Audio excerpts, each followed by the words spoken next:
Hello everyone, welcome back to our channel JEE nerds. तो boards की series में आज आ गई है तीसरी video.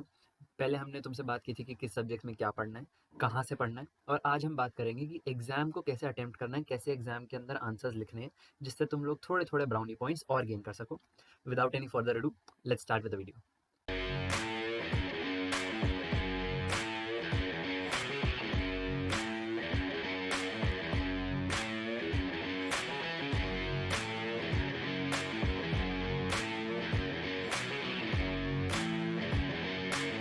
Let's start with point number 1, utilizing the reading time.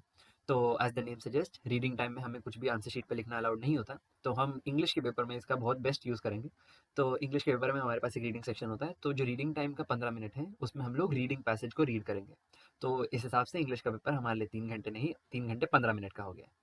बात कर लेते हैं अदर सब्जेक्ट्स की। तो उसमें मैं क्या करता था, मैं ऑप्शन वाले क्वेश्चंस देख लेता था।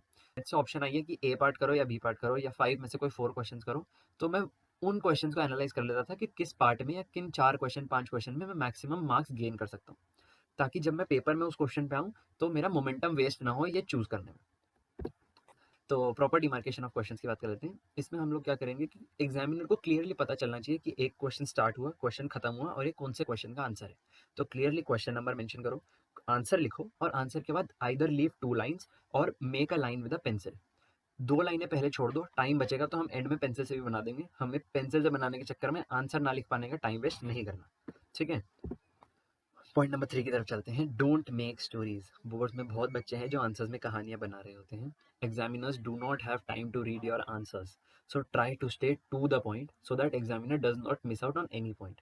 मान लेते हैं कि एक 5 मार्क्स का क्वेश्चन है और तुम्हें सिर्फ 3 पॉइंट्स आते हैं उस क्वेश्चन के लिए, तो क्लियरली मेंशन वो 3 पॉइंट्स। अगर तुम कहानी लिख रहे हो, अगर बीच बीच में वो 3 पॉइंट होंगे तो एग्जामिनर बोर हो जाएगा और हो सकता है वो 2 नंबर देके ही तुम्हें छोड़ दे। तो जितना आता है उसको टू द पॉइंट मेंशन करना जरूरी है। अब थोड़ी बहुत कहानी लिखनी पड़ती है, ठीक है। पिछले पॉइंट से थोड़ा कॉन्ट्राडिक्टरी है, पर ठीक है, थोड़ी बहुत कहानी लिखनी पड़ती है, थोड़ा दिखाना पड़ता है कि हमें आता है। तो कहानी लिखने के बाद भी तुम इंपॉर्टेंट पॉइंट्स को अंडरलाइन कर दो, so that examiner can notice important points and understand that you are aware of the concept. कहानी लिख भी दोगे, अगर बीच बीच में इंपॉर्टेंट पॉइंट्स मार्क कर दोगे तो उनको इंपॉर्टेंट पॉइंट्स भी दिख जाएंगे और उनको पता भी चलेगा कि तुम्हें सफिशिएंट नॉलेज है। दूसरी चीज़ जो मैंने स्लाइड में लिखी है कि try to write in pointers and make different paragraphs for different elements of a question. Let's say question में पूछा हुआ है कब हुआ, कैसे हुआ, कहाँ हुआ, तो कब, कैसे, कहाँ के 3 अलग अलग पैराग्राफ्स बना दो। उससे क्या होगा, जो एग्जामिनर है उसके पास एक मार्किंग स्कीम है, उसको कब, कहाँ, कैसे का एक नंबर देना है। उनको हर एलिमेंट का आंसर दिख रहा होगा तो वो हर एलिमेंट के इंडिविजुअल मार्क्स देते जाएंगे और टोटल मार्क्स क्वेश्चन के तुम्हें ईजिली मिल जाएंगे। एग्जामिनर को ढूंढने की मेहनत नहीं करनी पड़ेगी। Then rough work by the side, ये टीचर्स हमेशा से बोलते आ रहे हैं। तो क्या करना होता है, जब भी तुम क्वेश्चन सॉल्व कर रहे हो, मैथ्स का, फिजिक्स का, केमिस्ट्री का, जिसमें भी न्यूमेरिकल सॉल्व कर रहे हो, अगर कोई मैथमेटिक कैलकुलेशन है तो उसको साइड में ही करो, ताकि डिजिट्स कॉपी करने में तुम गलती ना कर दो। बिकॉज मेरे साथ पर्सनली डिजिट्स कॉपी करने में गलती हो गई थी। उसकी स्टोरी अभी तुमको अगली 1-2 स्लाइड बाद बताता हूँ। देन आंसर काटना। स्पेशली ये स्लाइड मैंने लड़कों के लिए डाला है, बिकॉज लड़कियां फिर भी प्रेजेंटेशन का ध्यान रख लेती हैं। ये ऐसे ऐसे करके कोई भी नहीं काटेगा। एक लाइन से कट करो, मैक्सिमम 2 लाइन से कट करो और आगे लिखो। वाइटनर का फ्लूइड के लिए, वाइटनर या फ्लूइड यूज़ करने के पीछे मत पड़ना, टाइम वेस्ट है। एक लाइन से काटो और करेक्ट चीज़ लिख दो, ठीक है। Then second last slide, if you can't recall an answer. Let's say तुम क्वेश्चन करते जा रहे हो, मोमेंटम बना हुआ और सडनली एक क्वेश्चन आता है जिसका आंसर तुम रिकॉल नहीं कर पा रहे या तुमको आता नहीं है, तुमको हो सकता है बनाना पड़े, थोड़ी स्टोरीज बनानी पड़े। तो रादर देन उसको छोड़ के नेक्स्ट शुरू कर देना, तुम पूरा एक पेज ही छोड़ दो।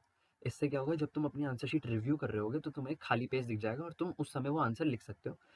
कई बार क्या होता है, हम लोग जब हमको नहीं आ रहा होता तो हम छोड़ के अगला क्वेश्चन लिखने लग जाते हैं और उसमें हम भूल जाते हैं कि हमने कोई क्वेश्चन छोड़ा हुआ था। ताकि तुम भूलो ना, थोड़े बहुत जितने उस क्वेश्चन से मार्क्स गेन कर सकते हो गेन कर लो, इसलिए खाली पेज छोड़ देना। Finally very important slide, revise revise revise properly, take out time for this. मैं ऐसा स्टूडेंट था जिसने ट्वेल्थ प्री बोर्ड से पहले, प्री बोर्ड्स तक भी आज तक पेपर रिवाइज नहीं किया। एक बार लिख दिया, पेपर सबमिट कर दिया। कौन बार बार पढ़े, और मेरे जैसे बहुत स्टूडेंट्स होंगे मुझे पता है। बट मैंने बोर्ड्स में काफ़ी सीरियसली रिवाइज किया and it did wonders for me. मेरे मैथ्स में 100 आउट ऑफ 100 मार्क्स आए थे।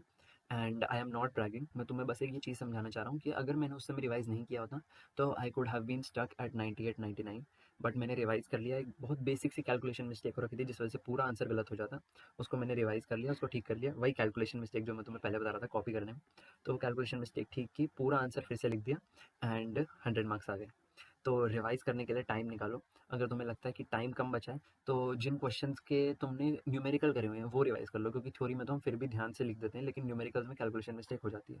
तो रिवाइज़ करने के लिए सफिशिएंट टाइम निकालना ज़रूरी है। ठीक है? वीडियो वहीं पे एंड करते हैं। इससे ज़्यादा और कोई मैं पॉइंट्स मेंशन करना नहीं चाहूँगा। ये पॉइंट्स को फॉलो करो एंड बोर्ड्स में बहुत बढ़िया नंबर लेके आओ। फिर एडवांस और मेन सेकंड अटेम्प्ट के लिए हमने तुम्हारे लिए बहुत बढ़िया वीडियोस प्लान कर रखी हैं। Keep studying, keep practicing. This is Sijil Minocha signing off. Bye bye.